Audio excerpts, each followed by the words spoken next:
O panafricanismo é uma ideologia que propõe a união dos povos africanos e o reagrupamento dos diferentes povos africanos divididos pelas imposições dos colonizadores. É também um movimento político nesse sentido. O panafricanismo foi responsável pelo surgimento da Organização de Unidade Africana.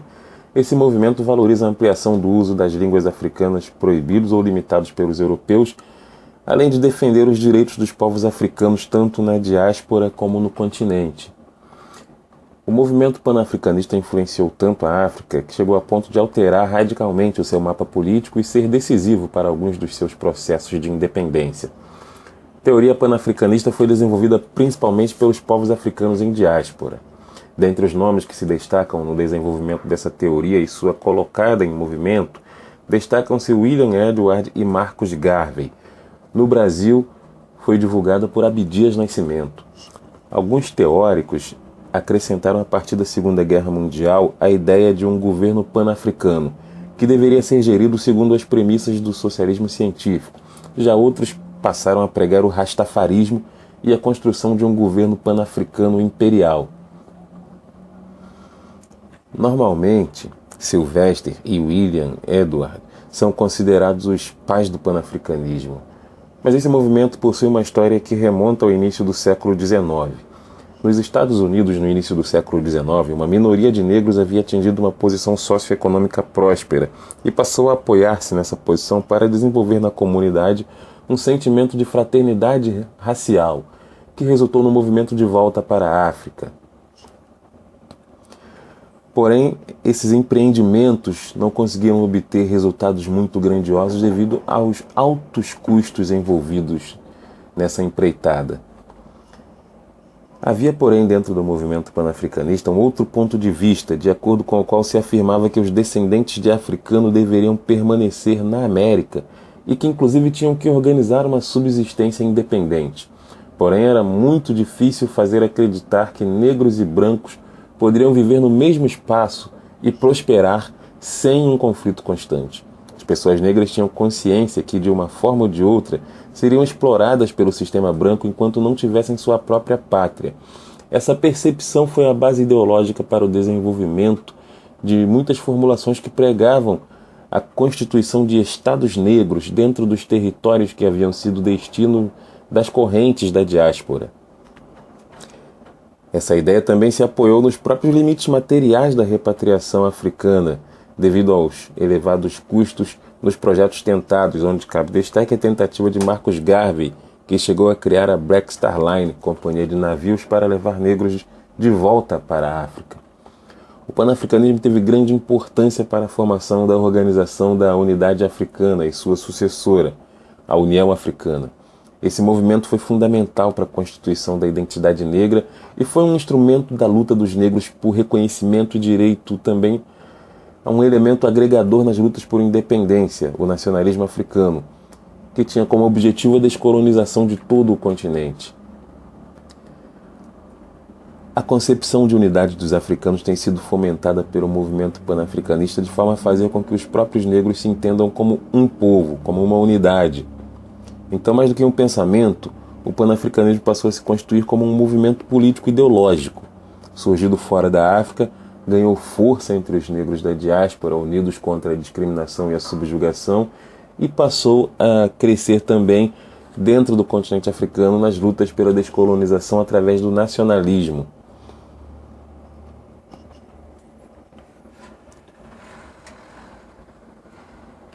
Logo no seu surgimento, o movimento panafricanista era composto por um grupo seleto de africanos. Sua manifestação se deu de diferentes formas.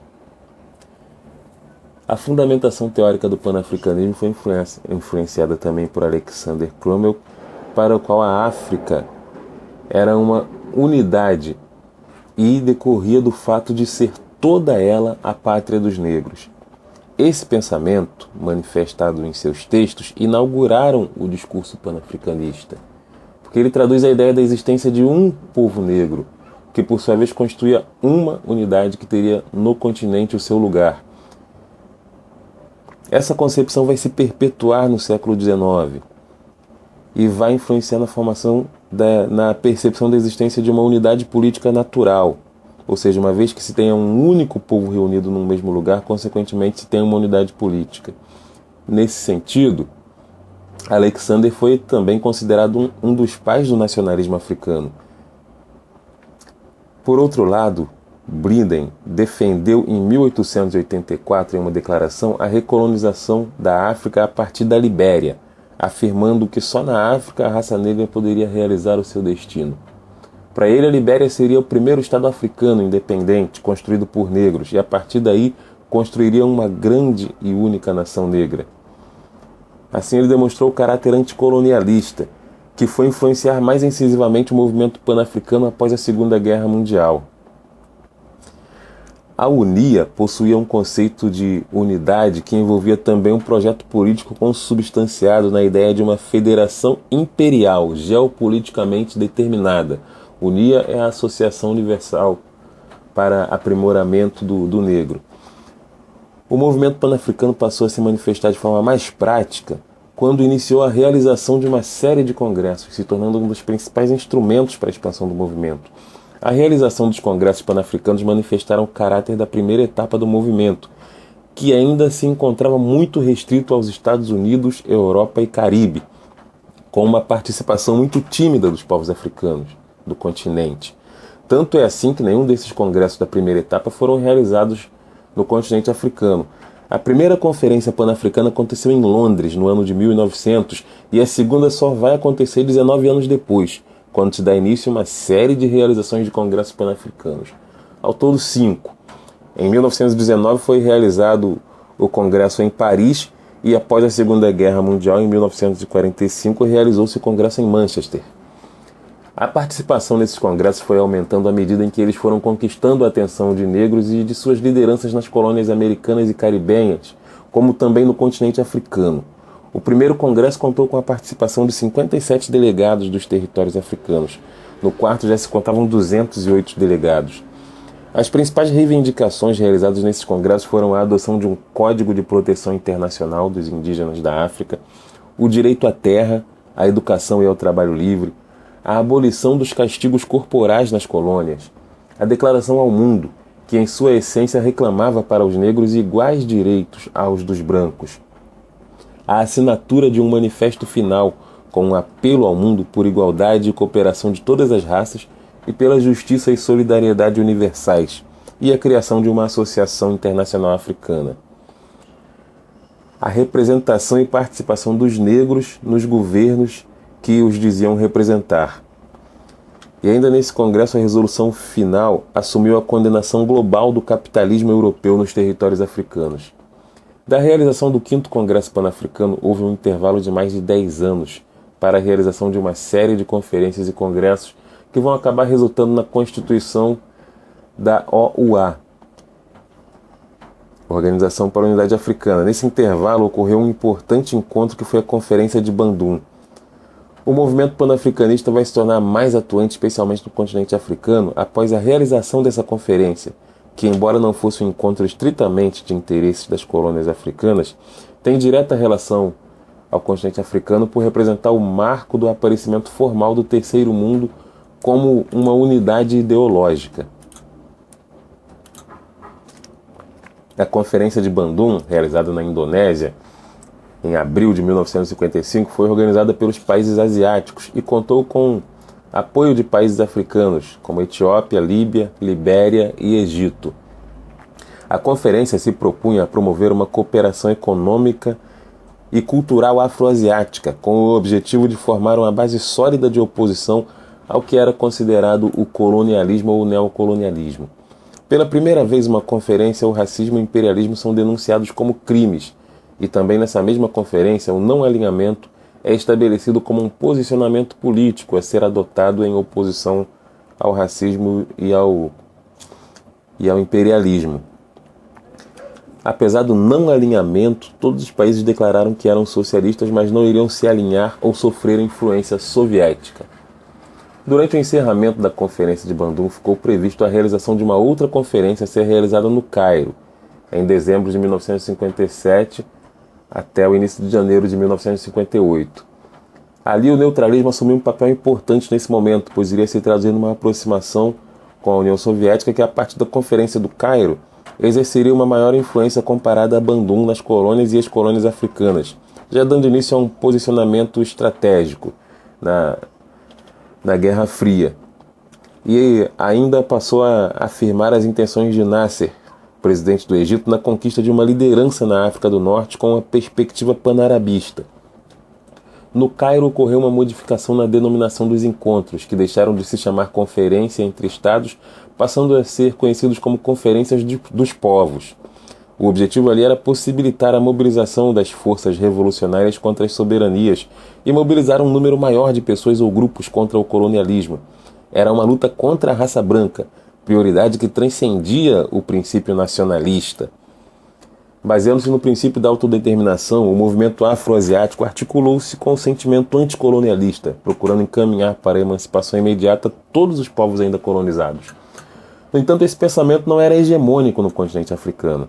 Embora todos os estados africanos estivessem ávidos pela descolonização, para muitos o nacionalismo era a prioridade, e a formação de uma unidade nacional baseada naquilo que os unia era fundamental. Logo, a autodeterminação dos povos se tornaria um ponto de discussão entre os grupos que irão se desenhar nesse momento para traçar os rumos nesse novo contexto.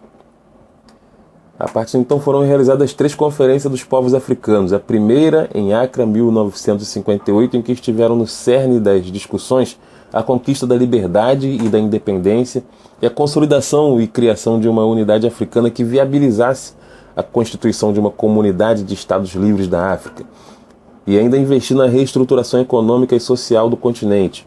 Foi criado um secretariado permanente que tinha como principal função acelerar a libertação da África e desenvolver um sentimento de solidariedade pan-africano.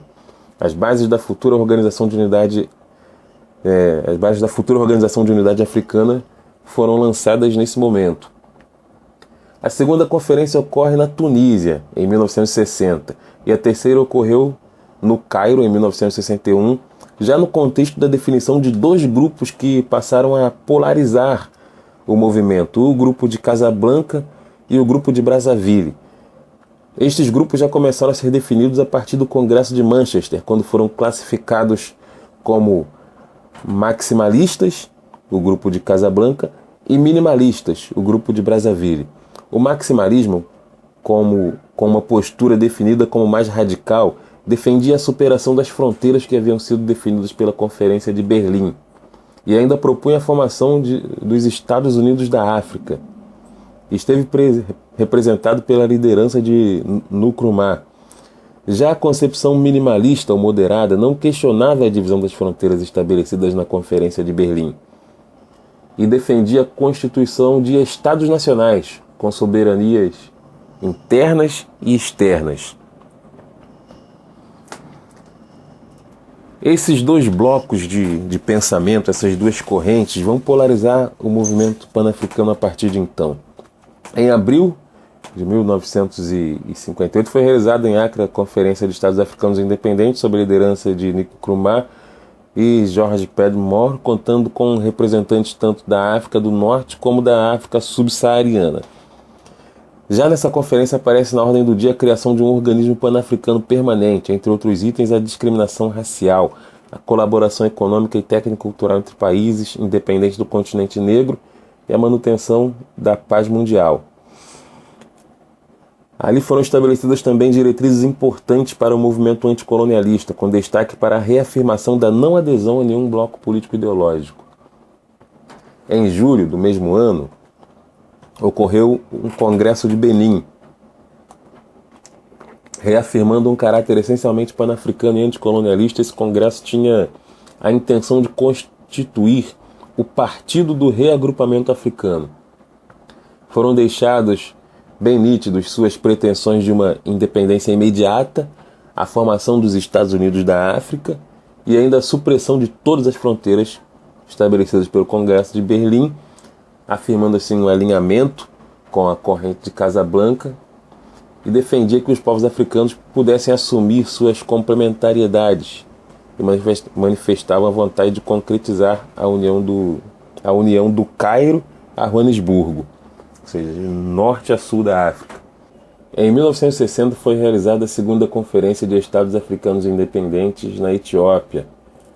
Ali foi a proposta de unidade africana antes defendida foi negada pela delegação da Nigéria, que só acatou e concordou com a proposta da criação de 2 bancos interafricanos. Outro aspecto importante foi a aprovação do embargo à África do Sul, incluindo boicotes comerciais e diplomáticos, pela sua prática racial segregacionista, embora essa decisão não tenha chegado a ser colocada em prática efetivamente. Em 1962, foi realizada ainda uma terceira conferência, exatamente no ano anterior à formação da Organização de Unidade Africana.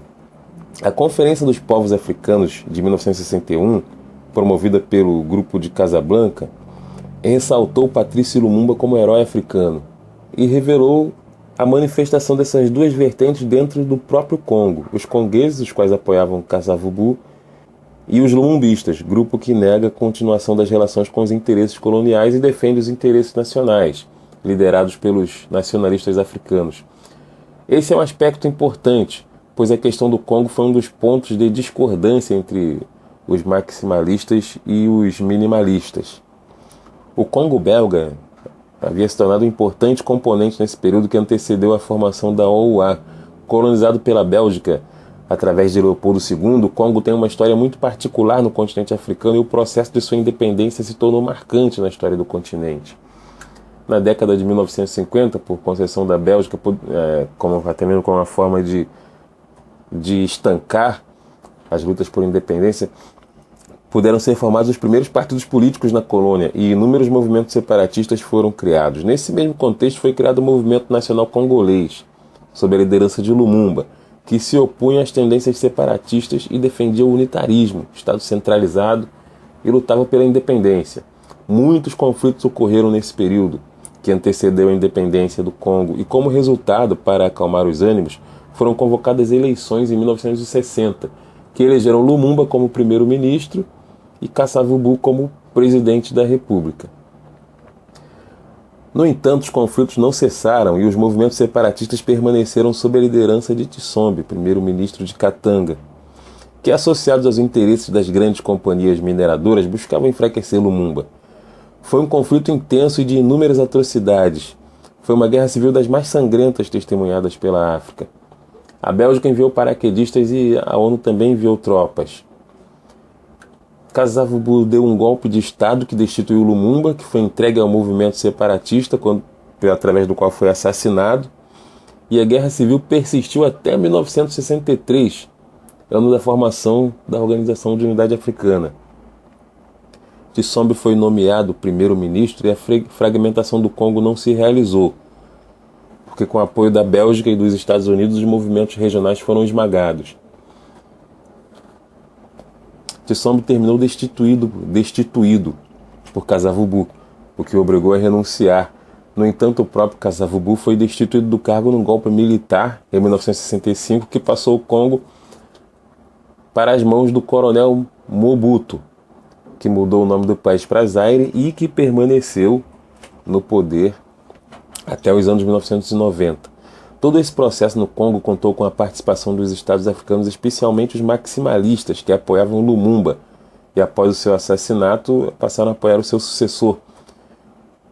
Essas correntes maximalistas, através dos países onde tinham influência, chegaram a colocar tropas em território congolês para interferir na guerra civil. O movimento minimalista, por sua vez, apoiava Kasavubu para liderar o Congo. E o fato de estarem apoiando intensamente interesses opostos no Congo, que na verdade refletiam interesses alheios ao continente africano, como das mineradoras e dos governos europeus, da ONU e dos Estados Unidos, preocupado com a nova configuração da Guerra Fria, só vieram a enfraquecer as relações intra-africanas e aprofundar as diferenças entre as propostas dos maximalistas e dos minimalistas. Embora houvesse uma divergência entre esses dois grupos a despeito do Congo e da Argélia, que também vivenciou um processo violento de independência, existiam diferenças mais profundas referentes à inserção internacional dos novos estados africanos e suas relações com as ex-potências coloniais. Os minimalistas manifestavam uma postura favorável a perpetuar uma relação mais estreita com sua antiga metrópole, uma vez conquistando suas independências, enquanto os estados maximalistas atacavam o grupo adversário, os acusando de se colocarem numa situação neocolonial. Ainda houve uma tentativa de realizar uma aproximação entre os grupos de Brasília e Casablanca na Conferência dos Estados Africanos Independentes em Lagos no ano de 1961. Porém, o fato de o governo provisório da República Argelina não haver sido convidado para a conferência culminou num boicote por parte dos estados da África do Norte e o grupo de Casablanca não compareceu à conferência. A partir de então, o grupo de Casablanca, os maximalistas, passaram a adotar uma postura cada vez mais radical durante esse período, não somente em relação às antigas potências coloniais, exigindo a superação da balcanização do continente africano, como eles falavam, com a revisão de todas as fronteiras determinadas pelo poder colonial, mas também a relação intra-africana, conclamando todos os povos africanos a se unirem em um único Estado que seria chamado Estados Unidos da África. A postura adotada por esse grupo de se opor às relações pacíficas de cooperação com as antigas colônias defendidas por Brazzaville fez com que a postura dos minimalistas não fosse bem aceita pelos demais estados africanos. Tratava-se, portanto, na verdade, de um bloco político que só reunia países francófonos e que a Guiné e o Mali não tardaram em denunciar como uma sobrevivência do colonialismo. Em contrapartida da realização da Conferência do Grupo Conservador de Brazzaville, foi realizado em 4 e 7 de janeiro, no ano seguinte, a Conferência de Casablanca, que contou com os maximalistas, através dos estados de Gana, Guiné, Marrocos, Mali e Egito, a Frente de Libertação Argelina. Foi realizado por iniciativa de Mohamed V do Marrocos e buscava apresentar um cunho afroasiático. O principal resultado dessa conferência foi a publicação da Carta de Casablanca, com um conteúdo expressamente anticolonialista, destacava a necessidade da formação de uma unidade africana a partir dos estados independentes. O objetivo era fazer triunfar as liberdades em toda a África e de realizar sua unidade, e isso no quadro do não alinhamento, na liquidação do colonialismo e do neocolonialismo sob todas as suas formas. Esse grupo assumiu uma postura totalmente avessa a qualquer tipo de vínculo com as antigas metrópoles. Os estados que já haviam se identificado com a postura minimalista, mas ainda não tinham se posicionado efetivamente ao lado de nenhum grupo, se juntaram ao grupo de Brazzaville, formando o grupo da Monróvia, liderados pelos presidentes da Costa do Marfim e do Senegal, e tinham em comum o respeito ao status quo territorial, que é a questão de manter as fronteiras do Congresso de Berlim. A formação da Organização de Unidade Africana vai afirmar basicamente a postura do grupo de Monróvia, que tinha a ideologia do grupo minimalista. Essa conferência deu origem à instituição e abriu oportunidades para ambos os grupos colocarem suas propostas, saindo vencedor o grupo minimalista, que defendia arduamente a não ingerência nos estados africanos independentes e a não revisão das fronteiras herdadas do período colonial.